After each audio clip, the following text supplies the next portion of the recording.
கல்வி பொது பட்டியலிருந்து மாநில பட்டியலுக்கு கொண்டு வரணும். ஒருவேளை அதுல ஏதாவது சிக்கல்கள் இருக்கு அப்படின்னா ஒரு இடைக்கால தீர்வா இந்த இந்திய அரசியலமைப்பு சட்டத்தை திருத்தி ஒரு ஸ்பெஷல் கன்கரண்ட் லிஸ்ட், சிறப்பு பொது பட்டியல் அப்படின்னு ஒண்ணு உருவாக்கி அதுல கல்வி மற்றும் சுகாதாரத்தை அதுல சேர்க்கணும். இப்போ இருக்கிற அந்த பொது பட்டியல் என்ன ஒரு பிரச்சனை அப்படின்னா, நீங்க அந்த துறைகள்லாம் பாத்தீங்கன்னா மாநில அரசுகளுக்கு என்னதான் அதுல அதிகாரம் இருந்தாலும் அது முழுக்க முழுக்க ஒன்றிய அரசினுடைய கட்டுப்பாட்டுல தான் இருக்கு.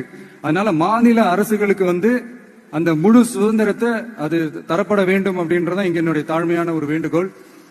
ஒன்றிய அரசு அவங்களுடைய கட்டுப்பாட்டில் இருக்கிற ஒரு சில இந்த மெடிக்கல் காலேஜஸ் எல்லாம் இருக்குல்ல, எய்ம்ஸ், ஜிப்மர், பிஜிஐ, இந்த மாதிரி நிறுவனங்களுக்கு வேணா அவங்க அந்த நீட் எக்ஸாம் நடத்தணும்னா நடத்திக்கலாம்.